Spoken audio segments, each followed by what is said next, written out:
प्रणाम, मैं आरजे कार्तिक आपका स्वागत करता हूं सीखो ऑफिशियल शो महाभारत के किस्से में।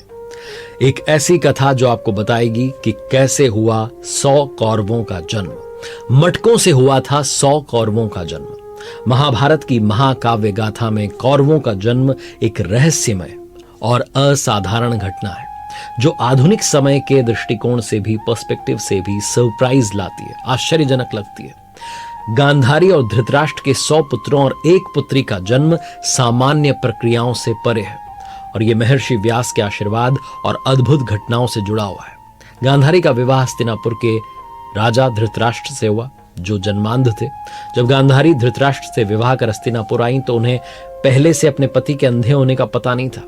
अपने पति के अंधे होने की सच्चाई जानकर गांधारी ने उनके प्रति गहरा सम्मान और प्रेम प्रदर्शित करते हुए आजीवन अपनी आंखों पर पट्टी बांधने का संकल्प लिया। उन्होंने संकल्प लिया कि वो धृतराष्ट्र के समान अंधकारमय जीवन जिएंगी और अपने पति की तरह जीवन भर रोशनी नहीं देखेंगी। ये गांधारी के चरित्र की महानता और उनकी दृढ़ता को दर्शाता है। एक बार की बात है जब महर्षि व्यास भूख और थकान से परेशान थे। स्थिति में धृतराष्ट्र के महल में पहुंचे। महल में पहुंचने पर गांधारी ने महर्षि व्यास की सेवा की, उन्हें उत्तम भोजन कराया, उनके विश्राम की व्यवस्था करवाई।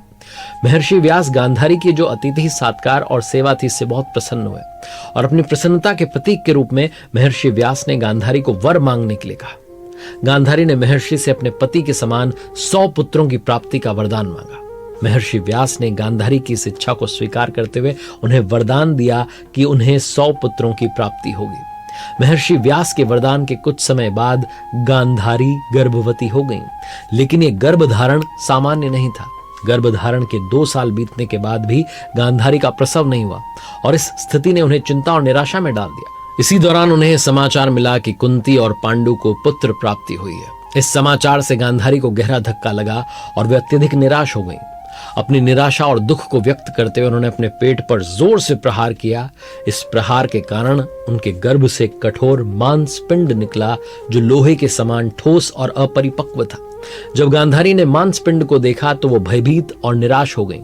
उन्होंने इस मांसपिंड को फेंकने का निर्णय लिया क्योंकि उन्हें लगा कि कोई संतान नहीं है। लेकिन उसी समय महर्षि व्यास को इस घटना की जानकारी हो गई और वे तुरंत गांधारी के पास पहुंचे।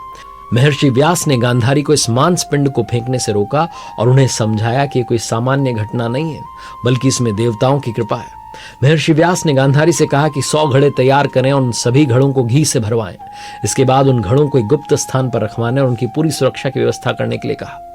इसके अतिरिक्त उन्होंने गांधारी को निर्देश दिया कि वो उस मांसपिंड को ठंडे जल से सींचे। महर्षि व्यास ने उस मांसपिंड को 100 टुकड़ों में काटकर हर टुकड़े को अलग अलग घड़ों में रख दिया। उन घड़ों को 1 वर्ष तक गुप्त स्थान पर सुरक्षित रखा गया। 1 वर्ष के बाद उन घड़ों से गांधारी के 100 पुत्रों का जन्म हुआ। इस तरह गांधारी के 100 पुत्र जिन्हें कौरव कहा गया, उनका जन्म मटकों में हुआ था। कौरवों में सबसे बड़ा पुत्र दुर्योधन था जो महाभारत की कथा का प्रमुख पात्र बना।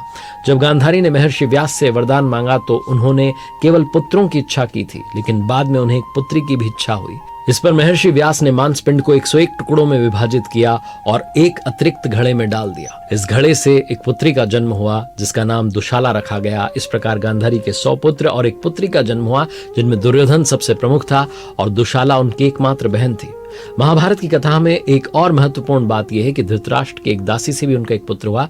जब गांधारी के 100 पुत्रों का जन्म हो रहा था उसी समय धृतराष्ट्र की दासी भी गर्भवती थी। जब पहला घड़ा फूटा और दुर्योधन का जन्म हुआ उसी समय उस दासी ने भी एक पुत्र को जन्म दिया। उस पुत्र का नाम युयुत्सु रखा गया। इस प्रकार कौरव वास्तव में 100 नहीं बल्कि 102 थे। 100 गांधारी के पुत्र, एक पुत्री दुशाला और युयुत्सु जो धृतराष्ट्र की दासी का पुत्र था। युयुत्सु महाभारत के युद्ध में एक महत्वपूर्ण भूमिका निभाता है और धर्म के पक्ष में खड़ा होकर पांडवों का समर्थन करता है। कौरवों का जन्म महाभारत की कथा का एक महत्वपूर्ण हिस्सा है। वो हस्तिनापुर के सिंहासन के दावेदार थे, लेकिन उनका जन्म असामान्य परिस्थितियों में हुआ था। दुर्योधन और उसके भाई कौरव जो हैं महाभारत की कथा के प्रमुख विरोधी पात्र बने। दुर्योधन की जो सत्ता की लालसा थी, पांडवों के प्रति द्वेष था, उसने महाभारत के युद्ध को जन्म दिया। कौरवों और पांडवों के बीच का जो संघर्ष था वो महाभारत की कथा का मेन जो है तत्व है, मुख्य किरदार है।